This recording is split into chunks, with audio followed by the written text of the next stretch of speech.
Makeup sambil cerita. Oke, sesuai voting kali ini aku mau cerita tentang Persephone dan Hades. Kalian tahu nggak sih kalau ternyata adanya perubahan musim dari musim panas ke musim dingin itu menurut mitologi Yunani berasal dari cerita Persephone ini. Jadi Persephone adalah anak dari dewa Zeus dan Dewi Demeter, dewi kesuburan dan kemakmuran. Dikatakan Persephone ini memiliki paras yang sangat cantik sehingga banyak dewa yang tertarik padanya. Namun Demeter ibunya sangatlah posesif dan selalu menjauhi Persephone dari para dewa laki-laki. Salah satu pengagum Persephone tidak lain tidak bukan adalah Hades, dewa dunia bawah atau underworld. Hades sendiri kan ini masih saudara dari Zeus, jadi bisa dibilang Persephone ini tuh satu keluarga sama Hades, keponakan gitu. Dikatakan Hades ini sebenarnya merupakan dewa yang dingin dan gelap karena hidupnya dikelilingi dengan bayangan kematian. Tapi begitu melihat Persephone, hatinya tuh luluh. Hades pun meminta Demeter untuk menikahi Persephone, tapi bisa ditebak Demeter menolak mentah-mentah dan bahkan marah terhadap Hades. Hades pun patah hati dan memutuskan untuk mendapatkan Persephone dengan segala cara. Suatu hari Persephone lagi metik bunga di taman sama teman-temannya ketika tiba-tiba aja tanah yang dia pijak terbelah dan dari situ muncullah Hades dengan kuda hitamnya. Hades pun langsung menarik Persephone dan menculiknya. Persephone memberontak, tapi dalam sekejap mereka langsung masuk ke lubang yang terbuka di tanah menuju ke kerajaan dunia bawah atau underworld. Teman-teman Persephone sendiri tidak melihat kejadian itu karena katanya kejadiannya sangat cepat. Melainkan yang menyaksikan kejadian itu adalah Zeus dan Helios, dewa matahari. Tapi mereka berdua memutuskan untuk diam dan tidak ikut campur untuk menghindari pertengkaran. Demeter yang kehilangan Persephone pun menjelajahi bumi untuk mencari anaknya sampai-sampai dia mengabaikan tugasnya sebagai dewi. Helios yang melihat hal ini merasa kasihan pada Demeter. Ia pun akhirnya memberitahu tentang Persephone yang diculik oleh Hades. Mendengar hal itu, Demeter tentunya sangat marah, apalagi setelah dia tahu kalau Zeus ternyata juga mengetahui hal tersebut. Sebagai bentuk kemarahan dan rasa sedihnya, Demeter pun memutuskan untuk berhenti melakukan tugasnya sebagai dewi kesuburan dan kemakmuran. Akibatnya, bumi pun menjadi kering dan terjadi kelaparan. Melihat hal ini, Zeus pun berusaha mencari solusi. Dia bilang ke Demeter, kalau misalkan Persephone ini tinggal sama Hades itu secara paksa, dia bakal balikin Persephone ke Demeter. Tapi kalau misalkan tidak terpaksa, maka Persephone akan tetap tinggal dengan Hades. Waktu Hades tahu tentang ini, dia tuh punya ide. Dia sengaja membuat Persephone makan biji buah delima yang membuat orang jadi ingin tinggal di dunia bawah. Dan bener aja, waktu ditanya, Persephone ini bilang kalau dia mau tinggal sama Hades. Demeter yang curiga sama Hades tentunya nggak terima. Akhirnya, sebagai solusi terakhir, Zeus pun memutuskan untuk membiarkan Persephone tinggal bersama ibunya di Olympus selama setengah tahun dan setengahnya lagi bersama Hades di Underworld. Dari sinilah dikatakan selama 6 bulan Persephone tinggal bersama Hades, Demeter nih merasa sedih dan mengabaikan pekerjaannya yang mengakibatkan musim gugur dan musim dingin. Sedangkan saat Persephone tinggal dengannya, Demeter tuh merasa senang dan terjadilah musim semi dan musim panas.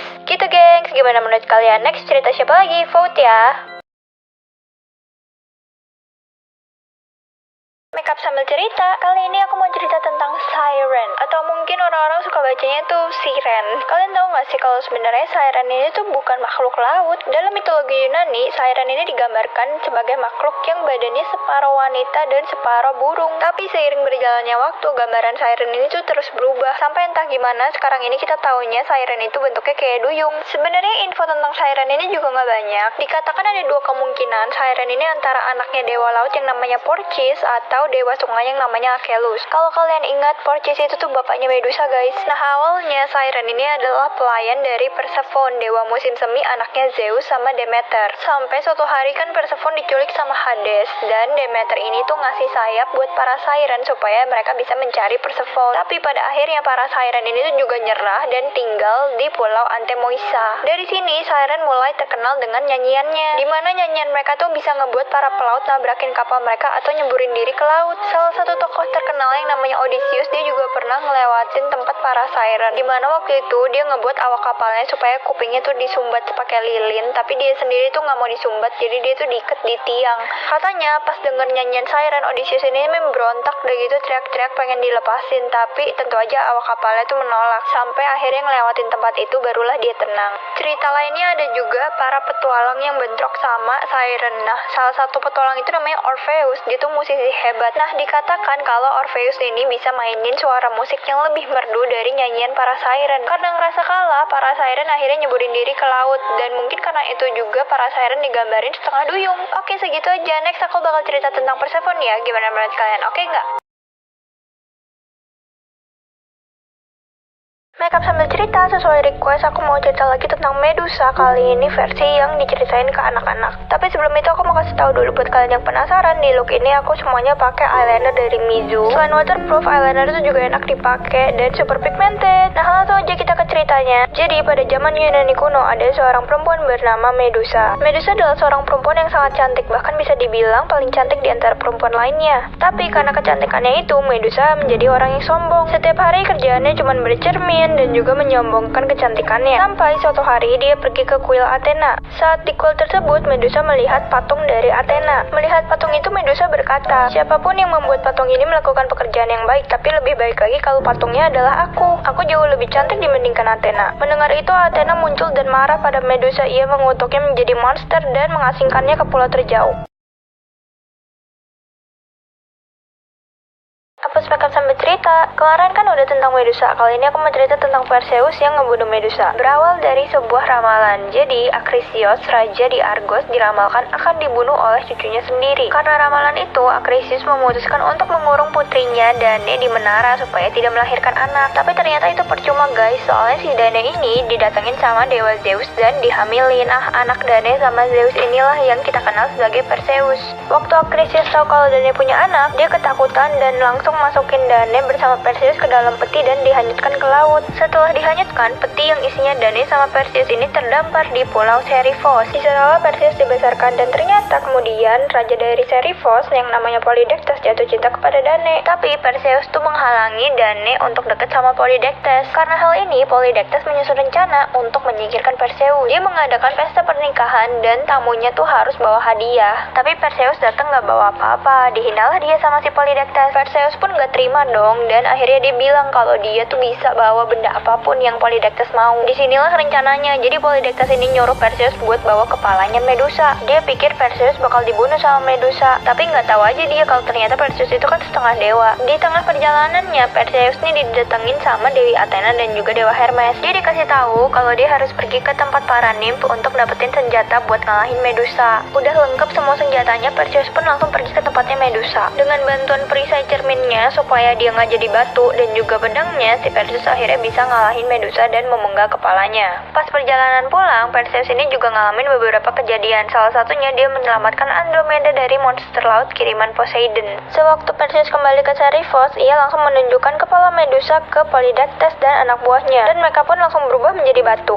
Setelah itu Perseus bersama ibunya dan juga Andromeda akhirnya pun kembali ke Argos. Gimana guys cerita Perseus? Next cerita apa lagi? Aku makeup sambil cerita. Jadi kali ini sesuai request aku mau cerita tentang Elizabeth Bathory atau yang dikenal dengan The Blood Countess. Elizabeth lahir dari pasangan George dan Anna Bathory yang merupakan keluarga bangsawan di Hungaria pada 7 Agustus 1560. Bukan hanya merupakan salah satu keluarga terkaya di Hungaria saat itu, keluarga besar mereka juga terdiri dari orang-orang terpandang. Salah satu sepupunya adalah Perdana Menteri Hungaria dan bahkan ada juga yang menjadi Raja Polandia. Sejak kecil, Elizabeth sering mengalami kejang-kejang. Diduga hal ini dikarenakan pernikahan sedarah di dalam keluarga Bathory. Yes, bener banget. Jadi untuk mempertahankan darah bangsawan mereka, keluarga Bathory itu semuanya melakukan pernikahan sedarah. Jadi kayak nikah sama saudara sendiri gitu guys. Karena pada zaman itu pengetahuan medis masih minim, katanya buat sembuhin kejang-kejangnya, Elizabeth ini disuruh taruh darah orang yang sehat ke bibirnya atau minum campuran darah dan tengkorak orang sehat. Katanya sih ini juga salah satu alasan kenapa Elizabeth jadi bunuh-bunuhin orang nantinya. Di usia 10 tahun, Elizabeth ditunangkan dengan bangsawan dari keluarga Nadasdi, namanya Ferenc Nadasdi. Waktu Elizabeth berusia 15 tahun dan Ferenc berusia 19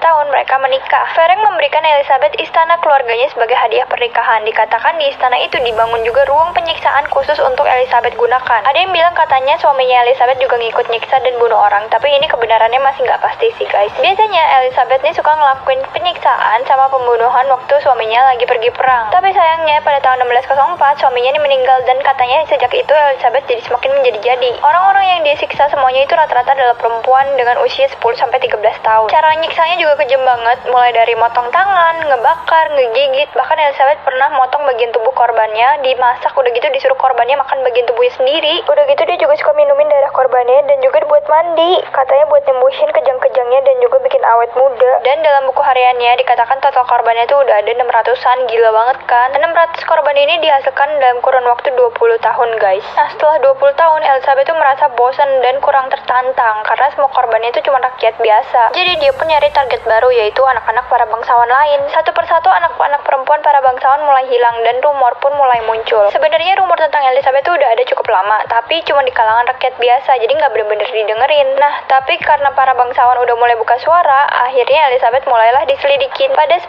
Desember 1610, Count George Turzo melakukan investigasi ke istana Elizabeth. Di sanalah dia menemukan Elizabeth sedang menyiksa seorang perempuan. Akhirnya Elizabeth dan semua orang pelayan yang terlibat dalam penyiksaan dan pembunuhan tersebut pun ditangkap. Semua pelayan dan orang yang membantu Elizabeth itu dieksekusi mati. Tapi gimana dengan Elizabeth? Karena Elizabeth seorang bangsawan, pihak berwenang nggak bisa eksekusi mati dia gitu aja. Jadi akhirnya Elizabeth ini pun dihukum kurungan. Kurungan apa? Penjara. Tetot, salah guys. Dia dikurung di ruangan dalam istananya sendiri dong. Pada 20 Agustus 1614, Elizabeth meninggal di ranjangnya sendiri dengan tenang. Dan itu dia cerita tentang Elizabeth Bathory. Gimana menurut kalian? Adil gak hukumannya? Komen ya.